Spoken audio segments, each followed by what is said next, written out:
Yeah. I'm just trying to focus on math, so. Okay. Alright, hey, so real quick, the main goal today, I want to talk about secant and cosecant today. We're not going to mess with shifting. No right, left, no up and down. The goal today is just to introduce secant for the first time, kind of mess with cosecant and secant with amplitude and period. Once we get through about 3 or 4 examples today total, I'm going to give you the rest of the time where you can work on page 546. Because I know that's due tomorrow. I do want to give you enough time where you can actually complete it. You can ask questions. I already have the answer key made. You can double check to see if you're right. I actually got caught up on that for once. So that's kind of the idea that I want to do today. So pretty easy. But again, we have new notes, right? We have never seen secant before. We need to draw that. We need to get through how can we mess with period and all that. So does everyone have an understanding of what we're doing? As you can tell, you guys can sit wherever you want today, and you already figured that out. This is for geometry today. I had projects we're working on. So, all right. So let's jump right in. Let's talk about cosecant first. This is one we introduced yesterday. I want to give you the original picture one more time to talk about how I rationalize it, how I do it. Again, this is kind of my method for doing it. Then what we'll do is we'll go into amplitude and period one at a time so you can see how that affects your problem. Okay, and then after that we'll do a secant problem. Okay, so here's cosecant. So f of x, cosecant of x. Now, what do you remember from yesterday? How do we start it? Sine. Draw sine. Exactly, yeah. We need to do the reciprocal function, right? That we're actually going to draw the sine function first. And I'll draw it really light. I'll put it as like a dashed line. We'll erase it later. If you draw it really light, you probably won't even have to worry about it. I just like to have it there as an outline of where what I'm going to work with. So the sine function, if you don't remember, goes out to 2 pi, like that's the 4th marker down the road. You cut that in half. You cut that in half again. You multiply that by 3. And now the height would hit 1 and negative 1. All right, questions on the setup for sine. Again, I'm doing the original sine. Now I'm going to draw it. So sine, really lightly as a dashed line, it would start at 0, go up to 1, come back to 0, go to the lowest point, and then come back to 0. And how cosecant works is any time you have a major value, cosecant will be the reciprocal of it. So, like for instance, when sine is 0, you know, like the answer is 0, because that 0 degree sine is 0. Well, when you flip that over, this is what you have, and that's not a number. That's why there's an actual asymptote at 0 here. So anytime your sine graph actually crosses the x-axis, I have a problem with that. So these are the asymptotes going up and down. There's actually 3 of them. And now what we go after is, now that we figured out the zeros, now you go after the tallest and lowest point. Because those values are 1 and negative 1. And when you do a reciprocal of 1 and negative 1, those don't change. 1 is still 1 over 1. Negative 1 is still negative 1 over 1. So it doesn't really matter. And so those values will actually be the same for cosecant as well as sine. And cosecant will just go the opposite direction. So sine goes down, cosecant goes up. If sine goes up, cosecant goes down. And then what I do is I get rid of the sine graph, because that's technically what I'm not drawing here. I'm going to get rid of that. That graph is the cosecant graph. That's the way that I always approach it. I draw the original sine graph, I go off of it. It will always give you the right markers. It'll tell you where your asymptotes need to be. The book tries to explain this weird, crazy way of like remembering a formula to figure out where the asymptotes are.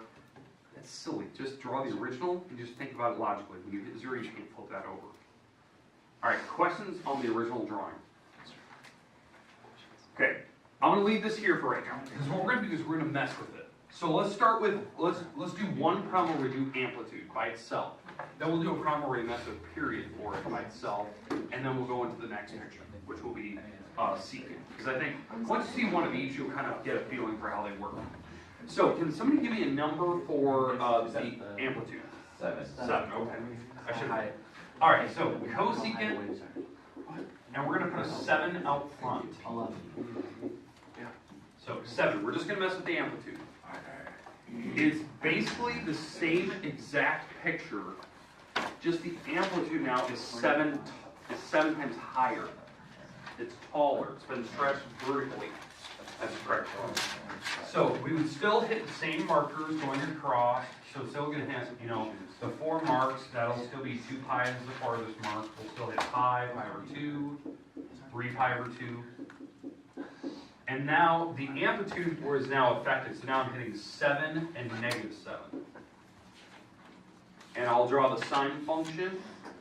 You know, sine is gonna, actually we should probably put that in different color. Sine is gonna go up, down, and up again. And we can tell where the actual asymptotes are. They're, anytime sine would hit 0, the actual origin line. And now cosecant will go off of that. So cosecant will start at the highest point, go up, start at the lowest point, and go down. And that would be your picture. Why'd you like? All right, do you see how it's basically the same kind of work each time? Now, I've had a question previously, which is actually a really, really, really strong question, is why are you starting at 7 and not 1/7? Because when you draw a sine, right, the highest point was 7. But when you do a reciprocal of 7, right, the reciprocal of 7 over 1 is 1/7. Why are you starting there? Why is it here going up?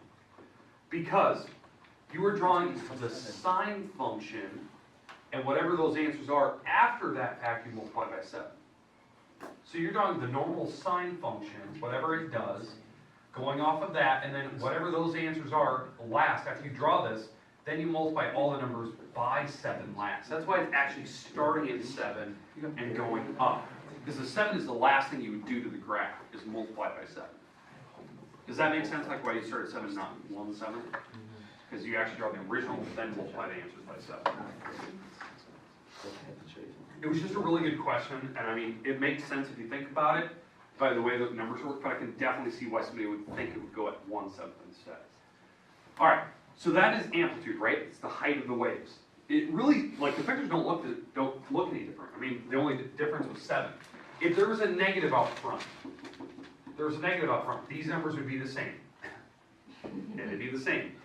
Just the picture, like these curves would just be in the opposite directions. Like this curve would be up here, this curve would be down here, and these numbers would all stay the same. That'd be a negative, because it would go the other direction. Okay, questions with amplitude? No. Okay, let's do a period graph now, where we kind of mess with that, and this will be the last problem I'll do with cosecant today. So let's put a number in front of the x now. Now, do you want a whole number or a fraction? Fraction. Fraction. Whole number, Okay, definitely. I heard a fraction first. Right. So, I want to So- know better. Easy way else. swallow back there. Yeah, Guys figured out what you want for a fraction or a whole number? 3/7. 3/7? Yeah. Is that what you said? Okay. So 3/7 x. Okay, and that's in the parentheses. So that's going to affect the period, the hash marks going across. So we'll draw a normal picture here. We saw 4 hash marks going this way. The amplitude was not affected, so I know I'm going to hit 1 and -1. Now the 4th hash marker, usually it's 2 pi.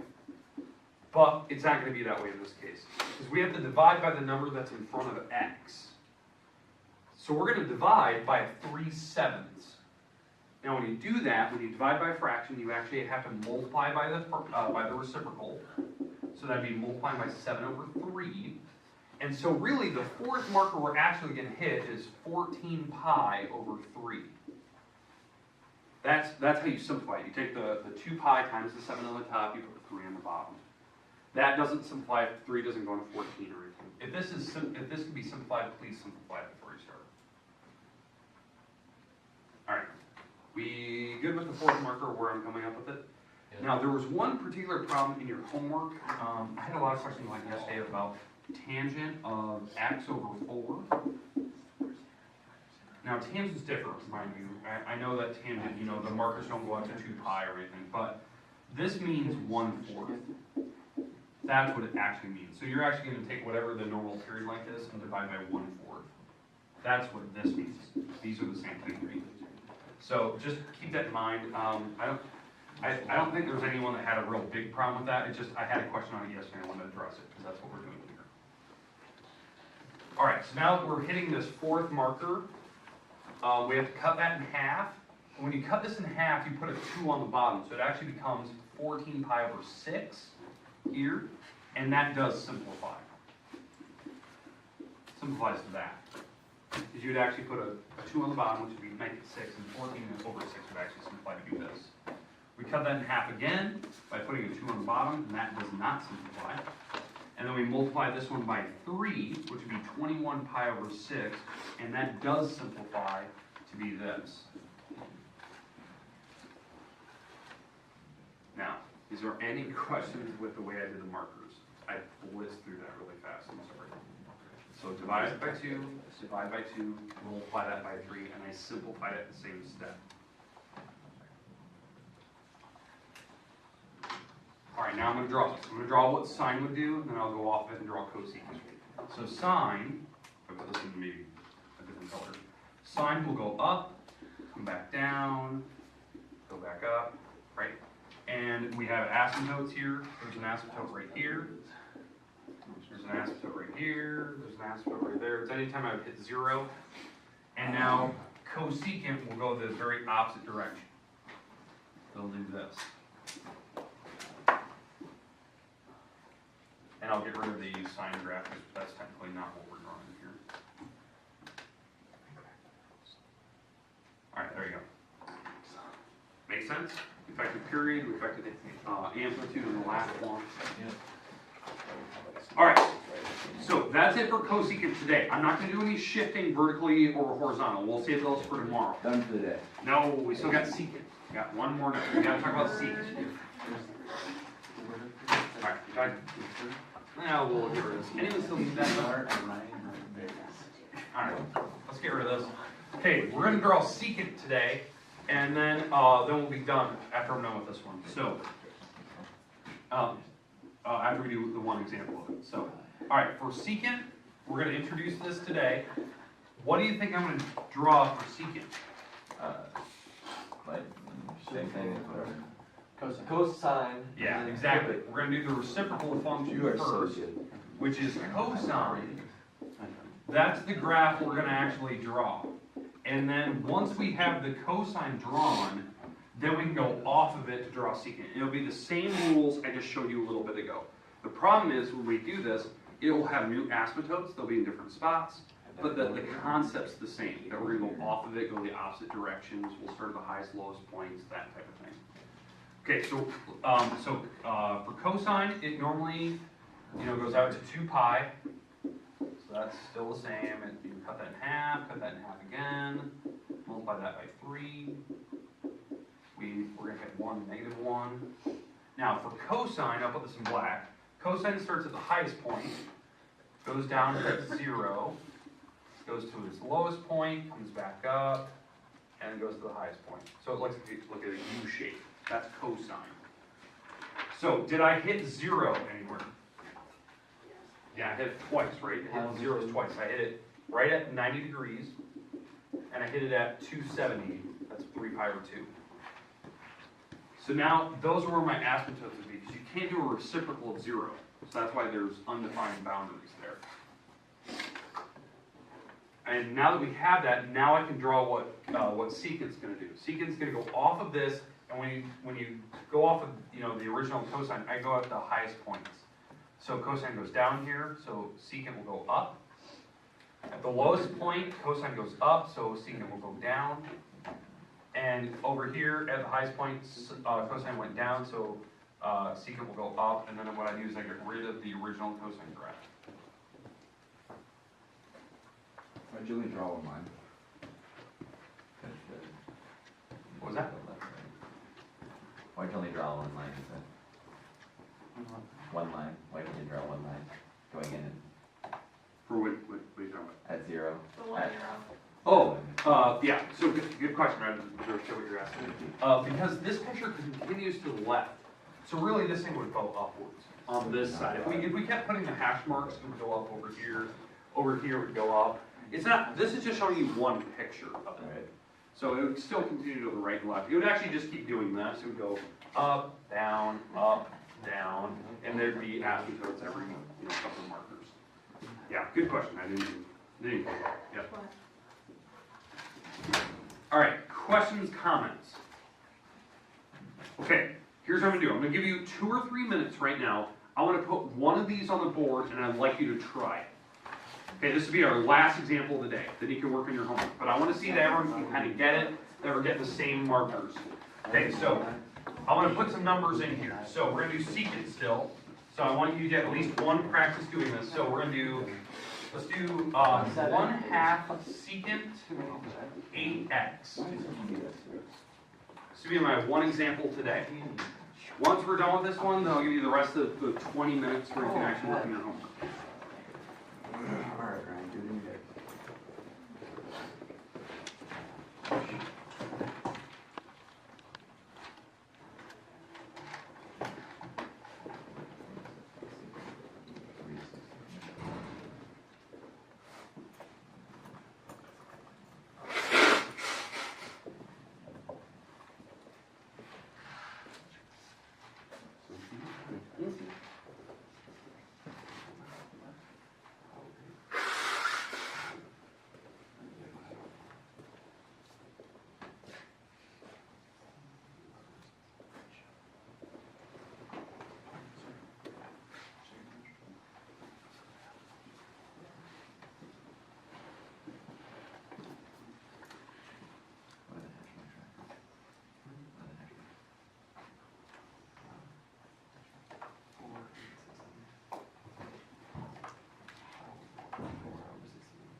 If you wrote 2 arrows, what is it wrong? Like, up there? Oh, I got your ear. Yeah. If you're gonna do that, you probably need more than that. Their size big? So you'd have to add another pi or Size two. big. Subtract another pi or two on the side. You broke that down. I mean, this is just one figure.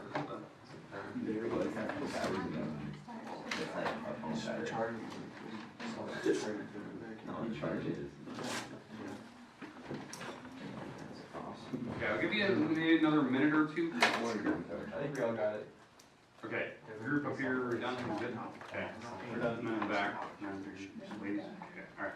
So, alright, let's walk through this one. So again, how this works, the amplitude was affected. So we're definitely hitting the halves and negative halves. The 8 will affect the 4 half marks going across. So we're not gonna hit 2 pi, or we're not gonna hit 2 pi anymore. We have to take 2 pi and divide by the number that's in front of x, which is the 8. That fraction is the 4th marker, but it simplifies. So I prefer that you write pi over 4. That's what your 4th marker is when you simplify 2 pi over 8. Then we cut that in half again, cut that in half again, and multiply that one by 3. And the rest of them should not simplify. If you simplify the first one, none of them should simplify after that. Okay, are we good with the markers? Is that what you had in your picture? Okay, now what I'm going to do is I'm going to draw a cosine really lightly. Cosine goes down, hits 0, comes to the lowest point, moves back to the 0, goes to the highest point, so it's like a U shape. I know where the asymptotes are. They're right here and here. And now I can go the opposite directions of what cosine is doing. Cosine is going down in this direction, so I'll go up. It's going up in this area, so I'm going to go down. And over here went down, so secant would go up. And so your final graph, if I get rid of cosine here, is that. That's my original graph of. Now, obviously, like the question we've had today, would this continue? Yes. This would fall up over here, this would fall up over there, if you kept putting other markers. Because these pictures keep going. Okay, we good? Yes. Okay, the rest of the time is yours today. You can work on your page 546. If you want to double check answers, answer keys up here. You